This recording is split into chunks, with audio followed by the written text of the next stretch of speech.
Great seeing everybody again. Folks that I've seen over the years here. Some folks I haven't seen in 35 years, so something like that. So no, but it's great. And so John and I are from Houston Design.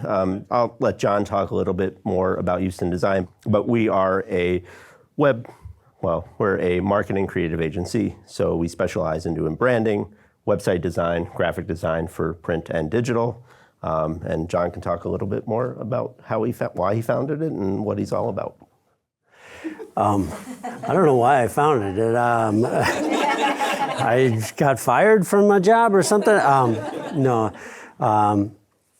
obviously I'm a graphic designer by trade, and just had a good fortune of small runs through some design agencies that taught me a lot. And I always had the notion when I started working that I wanted to run my own business for some reason.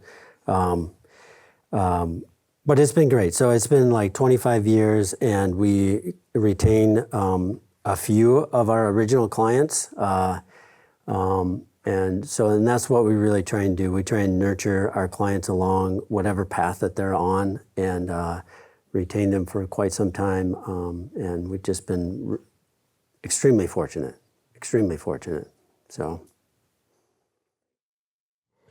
So today we're going to talk a little bit about the website design mistakes that most people make, and try and help you think about ways that you won't make them going forward, or maybe give you some ideas about what you can do going back to your website and, okay, need to fix this, need to fix that.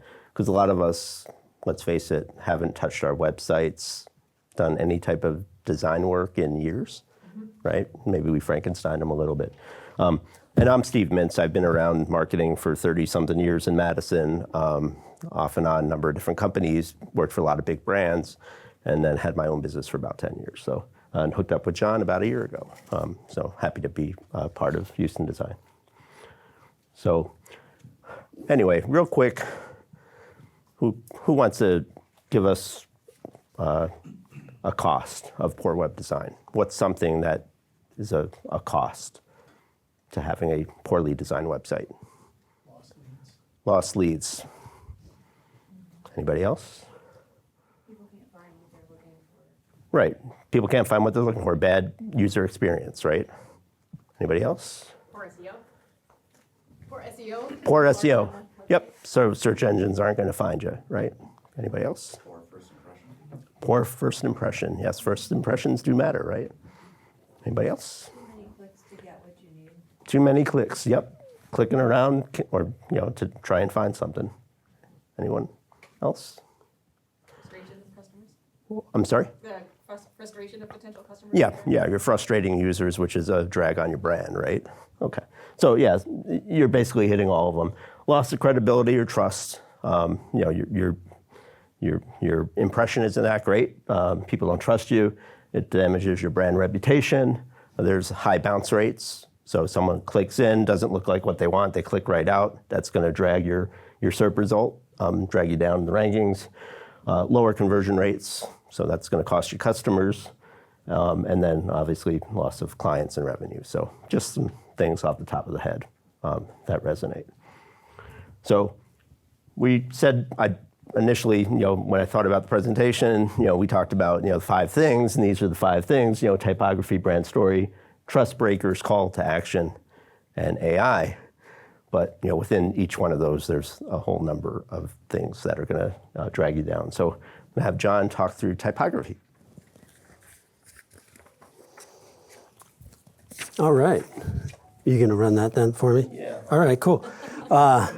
So the first thing about typography, one of the things, so like as ADA compliance becomes more prevalent and more important in all of our lives and so many others, that it's really important to do some really simple testing.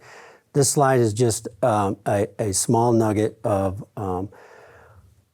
just how important it is and how easy it is to not have type that's ADA compliant.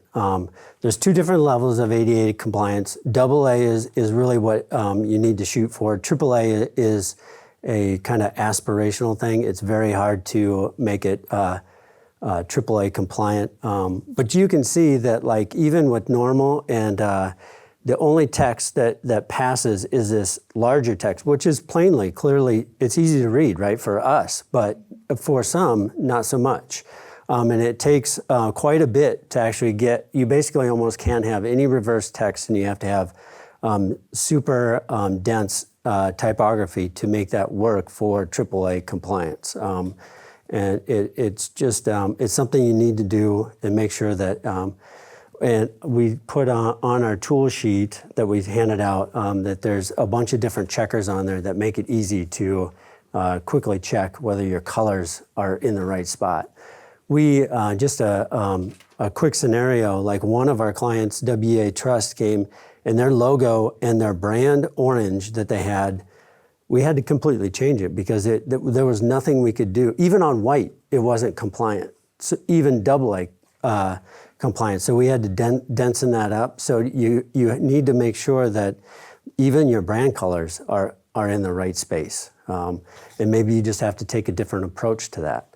And also real quick, while we're talking accessibility, because we didn't touch on it in the presentation, but also think about sound, so captions on videos as well, and being able to have alt descriptions on your images, other things from a ADA compliance standpoint. I just wanted to mention that while we were talking that there. So so there's a couple slides that are real designer focused for me, sorry, but so really simple. This is just a really simple way to kind of look at typography and how spacing creates an ease of use into your website. It's not hard to do, but it's easily overlooked. You can see if you just don't use any kind of paragraph spacing here, that it becomes difficult to kind of scan the page and know what you need to read and catch those. Even if these were smaller, it would be even harder. And then if you move to like an advanced like thing, you would like have a little more space between the headline and the body copy. So like things like this don't happen and there's a lot of tension there. Those things make people feel uncomfortable. Like just think of like this times 10 and if you had to try and read this and it was far more dense, like it just really gets to be uncomfortable. And so it's really, obviously it's a simple thing to do, but things happen like that you just don't pay attention to, and you need to do that. A good rule of thumb is like 135% line spacing makes it legible and easy to read for the right amount of line length. And we'll talk about that in a minute. And you're not adding a lot of real estate. If No, you look at true. this example here, so. Inconsistent hierarchy, and a lot of that starts with the creation of your copy.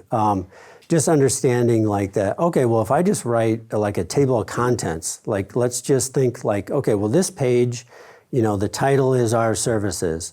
The 2, 3, 4 main sections that I need are going to be my H2s. That's digital services and print services.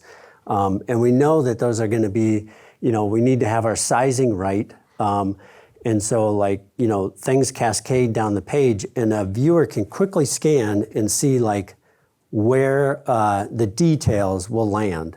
And so then, you have your H3s underneath the H2s. And it boils down into writing good SEO copy and just writing good copy too. And it makes it simple. That's a really simple one to do. And it's not just the human user; it's the search engines, the bots. That's for sure. important for them. So. Yeah, and we see it all the time, like where like it's just you go from an H1 and then all you have is like H3s and H4s throughout a page, and like never have like some of those higher level taggings that are so important. It's really important to follow the hierarchy of not only SEO but the typographic structure too.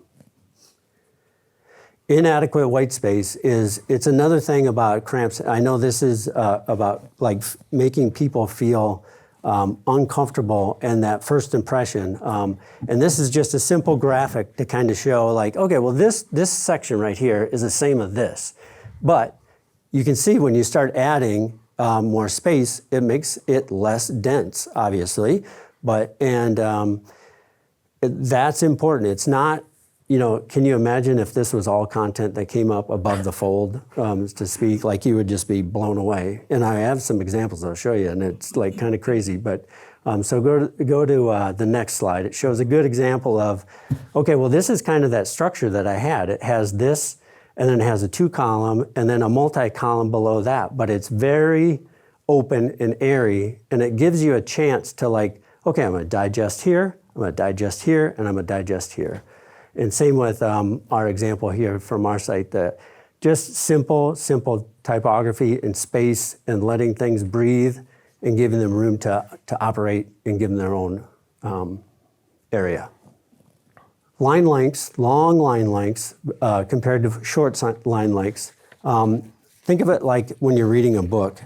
There is a reason why a book is only like 6 inches wide, is because as you track and you're reading through a book, it becomes really hard to go from here all the way back here. It's a really strain on your eye to do that. And so a good rule of thumb is 50 to 75 characters, or probably like 10 words per line. 60 characters per line. That's words, not words. But anyway, so like you can just tell that this would be much more digestible. Super simple. So if you wanted to, there's a lot of sites that have full width text. But so the trick, go ahead, sorry, Steve. The trick is you have to increase the size and you have to increase the line spacing of the leading for that to work. So it's like, let's say we want to have a big testimonial on our home page and we want it to fill the full screen. You have to make it bigger, and you have to give it some room so people can actually read those multi lines of content. Otherwise, it just gets really hard to track, especially with some of those like big screens. Imagine if this was just regular sized text going all the way across this screen. It'd be hard to read. So I'm going to move on to talk about brand story a little bit. So who here has a story, a movie, a book, TV show that they just love, that resonates with them? Anyone? A few of you? Okay. Anyone want to share what it is and why it resonates?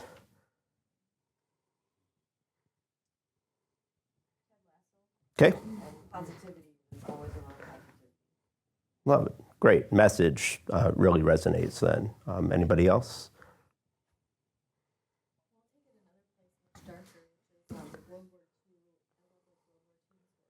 Uh-huh. Mm-hmm. Like problematic. I don't know. But I think it's about like overcoming adversity. Mm-hmm. Yep. That sounds great. Yeah, I'm a big fan of The Bear. Similar type of overcoming adversity. Really dealing with all this garbage and crap in his life, and yet he's trying to be successful and gain success there. So anyway, the reason I ask is, and I think in all of your cases, there's some emotion that's being evoked by the story, whether it's the story, whether it's the character, the situations that they're in. I mean, that's what a story does for us. And that's why we want to have a good brand story. And I'm sure you'll learn a lot about it in 3 weeks when you go to the Goodman Center. But for us, we are not rational decision makers. As much as we try and say that we are people that we rationalize. And a lot of what we rationalize about is based on our emotion and things that we've experienced before. That part of our brain is what comes to the fore when we have to make a quick decision, a split decision. The analytical side of our brain is a little slower to get around. So that's kind of this reasoning why brand story is so important. And so when I'm talking about brand story, think about a story arc in a way. So think of all your favorite movies out there with Star Wars, right? Luke Skywalker, he's the main character in the story. Obi-Wan is the hero, right? And Obi-Wan is taking Luke to the place where he can, destroy the Death Star, right? So at the end of the day, and your customer is the same way. They have a problem, they have an issue that they need to resolve, and they need you, the guide, to guide them and get them to that resolution. You're not the hero. So all that we, us copy, throw it away. It's all got to be about you. And the reader has to put themselves in the position of, when they're reading that web page, it's got to resonate with them. So that's why we like a lot of you copy. I'll talk about that later. But the arc is that main character, your target audience. What's their problem? How does it affect them externally, internally, philosophically? It's going to make me, how it's going to make them feel. You're the problem solver, that guide who offers up that plan. Here's how we're going to get you through solving your problem. And then, we're going to push you. We're going to have some call to action, drive you to act. We're going to talk about the progress that you're making, the prosperity that you're going to achieve at the end of the day. They have to see where their end path is, or their end state. But you're going to remind them also of the predicament. I got this website redesign. Oh my God, I'm totally stressed. And okay, if you don't take it on now, you've been talking about it for quarters. Take it on. Get out of that stress level and have something that's going to work for you. Let's say that's kind of what I think about it. And then promise. What's the promise at the end of the day? So, brand story. Emotion, connection, emotional connection. It's important because from a marketing standpoint, when we look at ad copy that is emotional will perform at 2x what a rational ad copy will perform at. That was a study that was done by neuroscience marketing. Or connection creates a higher lifetime value. And we're not talking small degree. This is 306% higher lifetime value than customers who don't have an emotional connection with the brand. So if you have that emotional connection, you're going to get more valuable customers. And then there's another play on value in terms of profitability that Harvard Business Review did. And there's kind of a continuum. People that are not emotionally connected are going to fall below the baseline in terms of financial performance for that brand. If their baseline, if they're highly satisfied, but still not fully connected. Once they measure some connection, and that customer can perceive brand differentiation, all of a sudden your performance goes up.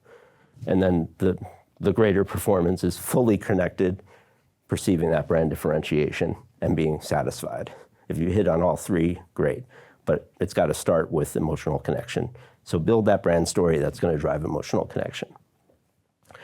So that gets to showing that why, connecting to the user.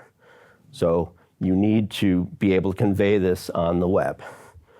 So bring a little bit of, emotion into it. And here are 3 different ways that we've seen a brand do it. So Nature Conservancy is, here are our goals for 2030. And so they're laying out in concrete form, what are those goals? And really what it does for the habitat or the environment is what's covered here. I know it's kind of small. Or more, nature needs you. Here's the different ways that you can become involved and be a part of it. Or here, they're talking about regenerative food, at one of their initiatives, and what's the cycle. So what does it do? What's the benefit that accrues? They're getting at more emotional aspects of who they are and what they're about. So you can do that in a few different ways on the web. You're connecting to user needs. So all of this, there's so many sites out there, and I'm sure you see them, that talk about, we're the best, number 1 in customer satisfaction, blah, blah, blah, blah, blah. It's all about them as the brand.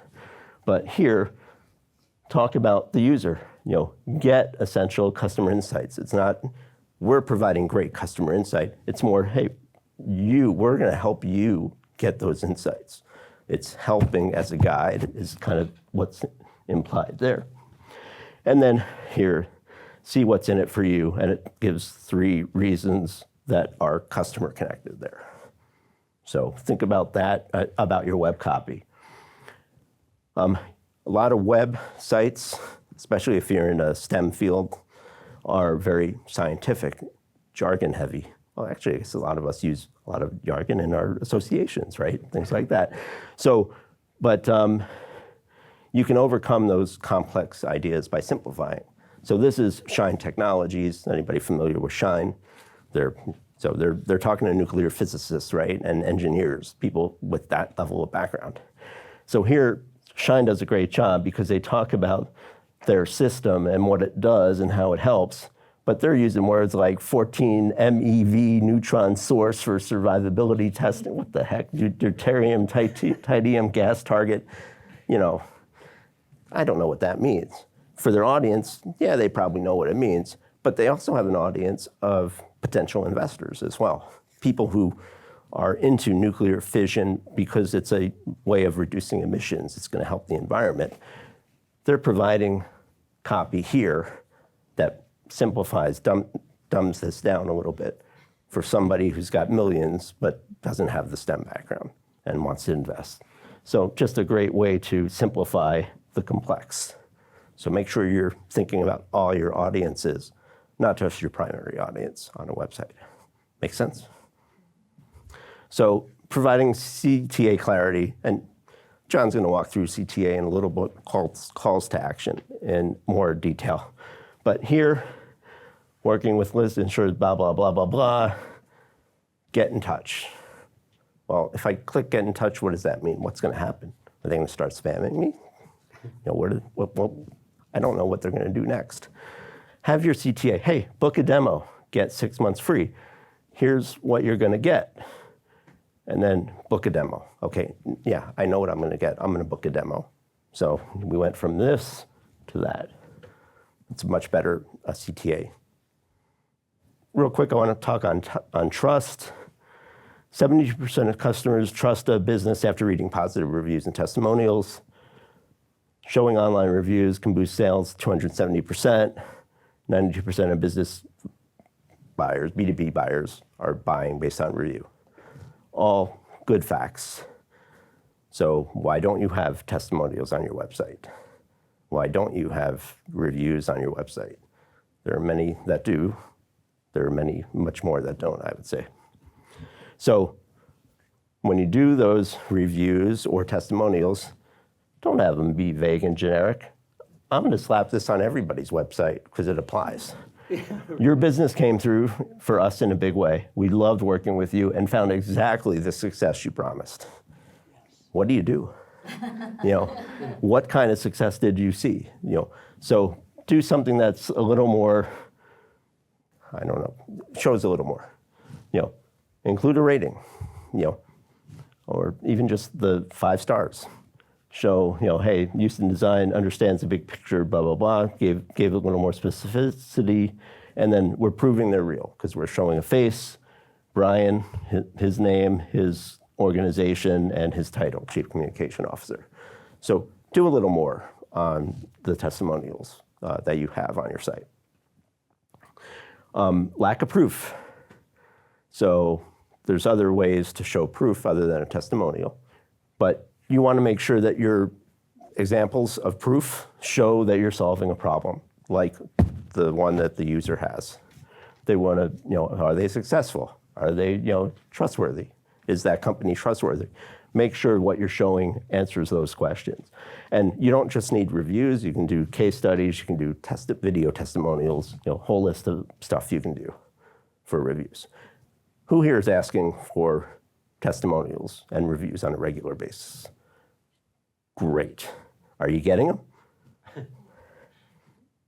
Maybe.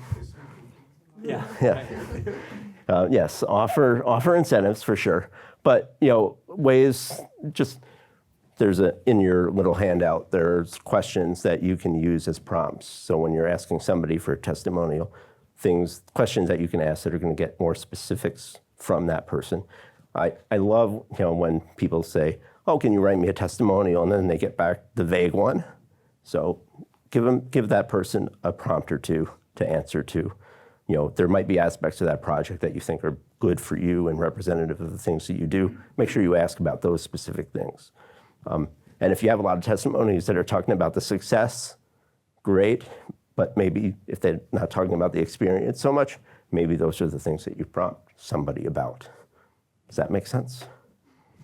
And then, just wait, so here, customer contribution increase per customer, 36%, 50 or 6 million in contribution margin. So again, pulling out the specifics on the proof. And then here's another way of showing proof is having that NASCAR or vanity or logo tree, I don't know, whatever you call, this type of thing. So people want to see that you've worked with some good companies before. And then other ways here, just to show, again, more specificity on a company that worked with Coke on a campaign, or 77% increase in website visits, et cetera. So showing who they are and what the page was. Good ways to show it. Team. Your team represents you, your company, your brand.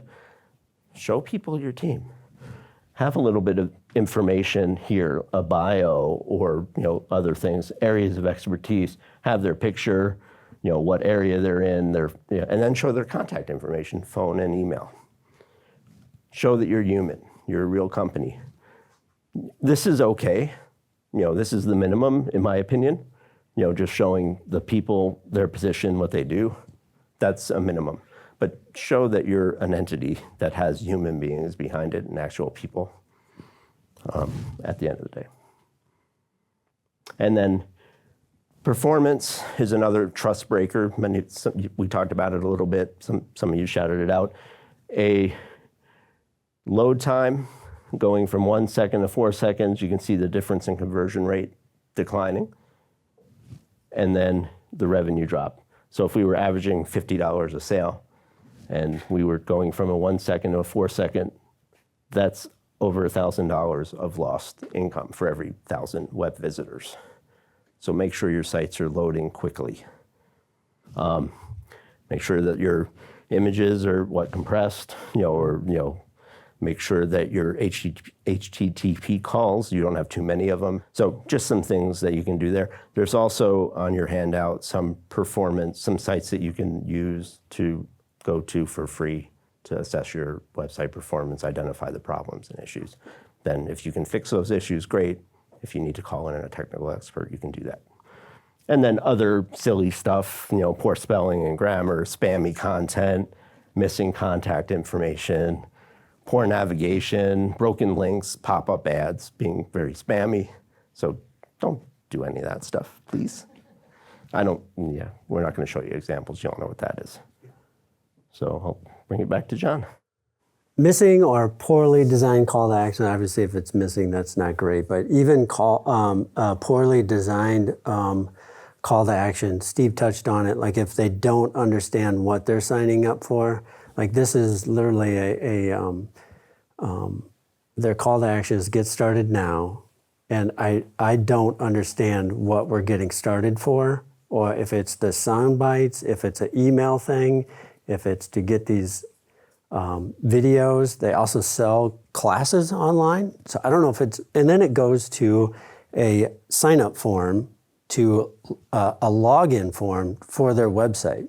And so like it's very confusing. So make sure like when you do a call to action that it checks all the boxes of like, okay, they know exactly what they're getting into and that they're gonna get 15 emails a week. They signed up for it. That it said you're going to get 15 emails a week, and they signed up for it anyway. But so just make sure that they know what they're getting into. Make sure that the forms are super simple and easy to fill out, and that they're just easy, right? Here's a good one from Travel Wisconsin. So that before they had a header that had. One of the call to actions was our family vacation. Okay, I don't know what that means. So that was a link to go to somewhere to I don't know, to review or upload your own family vacation. The second one was better, trip ideas for you. So that led out to obviously a smattering of different things you could do around Wisconsin. New and improved, sharing golden moments, and it's all about fall. And find your fun. Okay, but in a small copy here, it says like, go out and explore Wisconsin's fall, like grandeur or something like that. So much better, more direct, and obviously with the photos and stuff, it makes it super interesting and eye-catching. And then go to the next slide. So again, all right, so here's the one where it's like Photopalooza, and just really like how many is too many? Well, this is too many, right? This is great, but then all of a sudden you're hit with, okay, well, here's activities to do in the fall. Here's a way to explore more things across the wonders of Wisconsin. Here's some Instagram stuff down here. It's just, first off, there's way too many photos. Like, it's just, like, I don't know where you start to like focus in. That's a design issue, but just like having way too many like things pulling people to areas that you need to really make sure that like maybe there's 3 different really things you need them to do on your homepage. And that's, sign up for a call to action, understand who you are. And then this other site example is just one that's super vague. Like, you just don't quite understand or realize like what you're really trying to get to. Whether it's a class that you're signing up for, learning to find out more, what's really connected with what, and then just a donate. Like a donate button needs to be emotional. Why are you doing this? You're gonna help like these students that need financial guidance or whatever it is, right? Give them more reasons to do it. Just a button alone is not enough.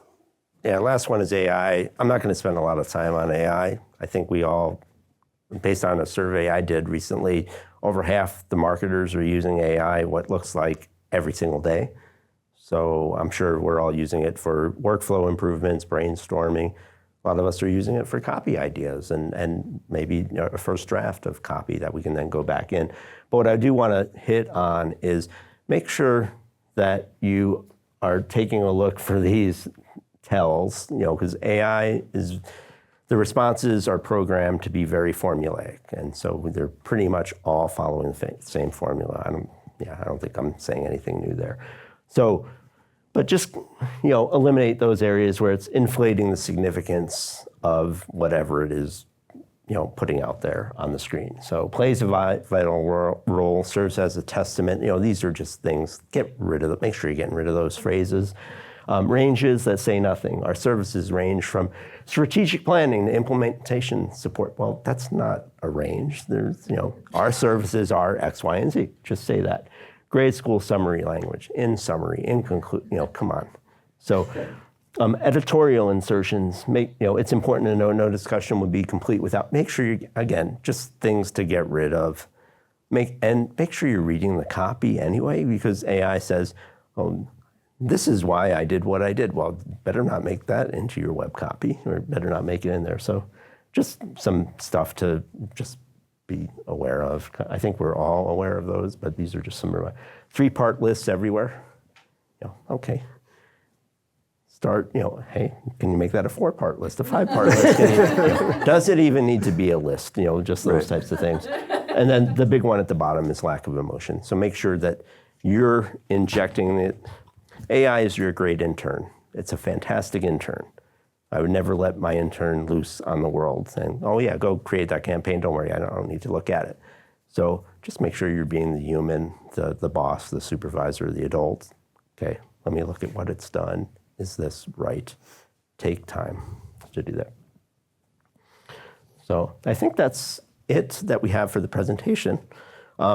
Everybody that's here, if you want a free 30-minute consultation, you have my business card. Happy to sit down with you, talk about whatever your issue is. If it is web design, we can offer some ideas and tips, thoughts, John and I, or we can take a look at, your brand, if you want to look at your branding, whatever the case may be, let's sit down and chat. Happy to buy a cup of coffee and, talk about that. So That's your invitation here. We have about 10 minutes, I think. So I think, For questions, Kristen will run around the mic so we can capture the audio for the video. Oh, nice. so we'll do some questions, but we also wanted to take a look live at a website. And so I don't know, Liz, do you want to show your site, or MSCR? I think you want to do the library site? Probably, yeah, we're fine with either. Okay. You want to do the library site? Okay. What What's the website would you go What's the URL? MadisonPublicLibrary.org.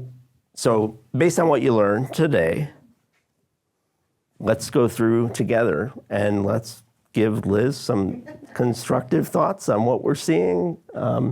Maybe we can do just like a slow And scroll. actually, there's 4 people here from the library team, so I don't happy to think be your here. mic's on. Is it? Oh, sorry, that was my fault. I was just Yeah, that's the indicating foundation. that we should welcome, we have 4 members of the library team here, so they're ready to take what we can offer and go forth and make website improvements. So what was the URL one more time? MadisonPublicLibrary.org. Oh, yeah, sorry, I was on the foundation website. So maybe we could just do a little slow scroll. And does anybody, if you have a thought, want to share a constructive criticism? I like the, Oh, sorry. They have like a rotator or carousel at the top, and I'm wondering your opinions on the use of those on our website. We also have those, and I tend to not want to see it, but I don't know if that's just me, and I don't know if they perform well. It doesn't seem like ours do, but just your opinions on having that is kind of taking up quite a bit of that page. I think it's a really good question. I honestly think things that are hidden from your initial view, like we already showed that you'll have like 1 to 3 seconds to keep someone's attention, and they're never going to get to this 6th slide. If they get to the 2nd one, you're lucky, right?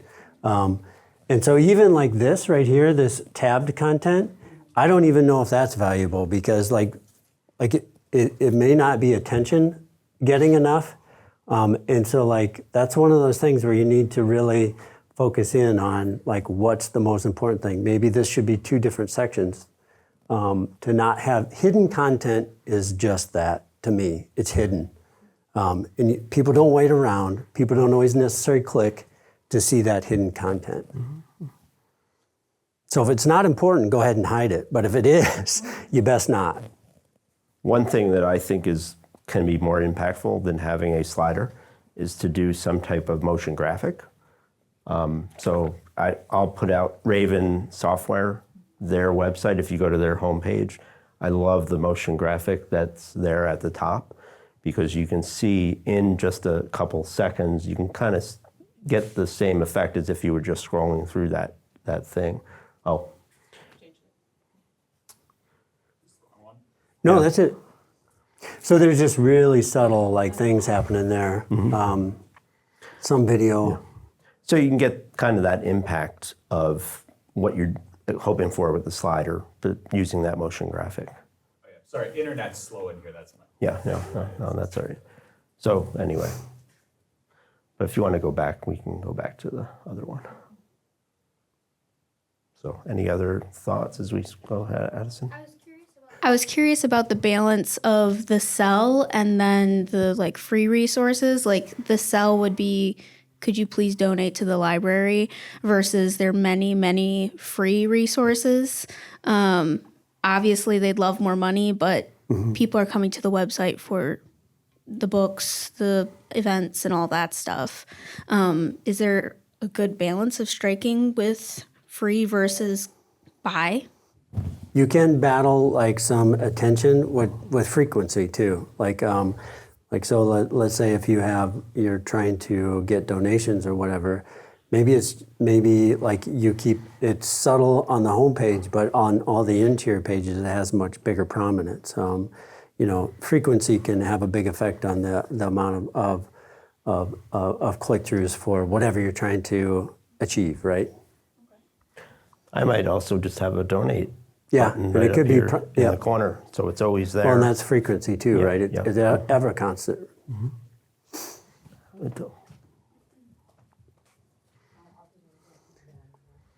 I was just going to say, I'm not sure.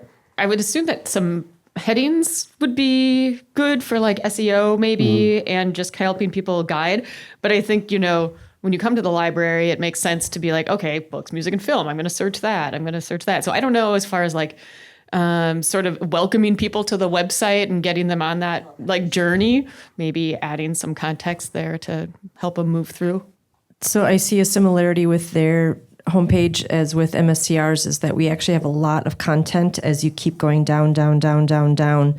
And what's the value of having anything at the bottom that like, do people click on that? And just like, what's the value of having something that's just going to be in that first screen since we have 1 to 3 seconds to capture somebody?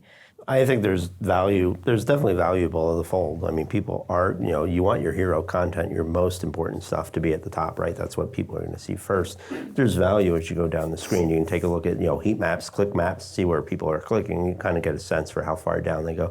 There's certainly tools out there that will help you understand how far people are scrolling. So, use the data to help guide you. And if you start seeing not a lot of activity down the bottom, consider is it really the location or is it the type of content that you have down there? If you really feel strongly about that being important content, is there another way? Does it have its own page? And do you have a way to direct people there? It's just a matter of testing and then learning through that process, I think. Do you have a thought? Yeah, I mean, it could be a lot of different things. I mean, if you remember the Travel Wisconsin, which, I should say that there's a lot of really cool things on the Travel Wisconsin. Like, I'm not dissing on that site, but like after a while, like scrolling down that page, down the bottom, like you would be a little punch drunk with all the photos that they have on there, even though they're phenomenal photos. It's just like craziness. So I think it's pacing. It's kind of like going through a magazine. If you're on the 15th ad in a row, it's hard to just kind of continue to keep reading in that magazine, right? Until you get to valuable content. Like, how does like this pace and make sure that like things that are important like draw your attention and don't get distracted from the 18 different Instagram posts. Yeah, go ahead. Sure. So for nonprofits who have a donate tab, how do you make that more compelling? Because I'm just thinking, there's donate for everything, and how do you make it compelling? I think it goes back to, telling a really strong story of why they need to do it. What's the real need? Is it, 18% of kids in our public school system are yada, yada, yada. And, drawing on emotion, those are a perfect space to actually tell a little bit more of a story and really get some emotional value out of that. And give them a really connective reason why they're trying to donate and what you're going to actually do with that money then too, on how it helps the organization solve that problem. I think you would title it as an emotional lead-in. Maybe the button is like very direct. Like, you don't want to get too cheeky with your buttons, right? You don't want it to be like very direct on like what they're going to get once they go hit that link. But the lead-in can all be emotional and very drawing for that. Would you say that? Yeah, I agree. Video works really well, and for that, I'm trying to think of nonprofit sites that I've seen. Climb might be one where they do a lot of financial education for high school age students that are disadvantaged, underrepresented. I think they have some really great videos and talk about what they do and share the students' stories. So, that's that's, I think, a great way to do it. Yeah, and people react to people. Like if you have great photos on your website of people that are just super direct and they're show the, who you're going to be helping. Like that is so key. Like, and I know it's not always easy to find those great photos, but that makes your effort so much easier. Yep. Yeah, so there was Klein, a student there, giving a story. Action. Have your photos be verbs. Make sure there are verbs happening. Just having 3 or 4 people standing there, pose, smile. No, show them doing something if you can. That's much more impactful. I think this has to be our last question. Not so much a question, but a recommendation, going back to the heat maps we were talking about and understanding the scroll of the page. I recommend using Microsoft Clarity. It's a free tool where you can see percentages of how far people got down the page, where people are clicking, and it's really great resource. That's free, so highly recommend it. Nice, thank you. Great, thanks, Kristen. I think in a comparison to the library site, when I'm looking at the public library website, there's not as much education about what is the library. You can get right into, in limited space, I think a similar view here, there's a lot of real estate that could just simply be, I need to find information, I need to find a location, I need to learn about events. And then you can be more inspirational right away at the top. As long as you've got the quick hitters, I think that, you can dedicate more of that homepage space for something inspirational, but not lose out on the unfun, just I'm here because I have a specific info need. So I think this is finding a little better balance in the current layout here.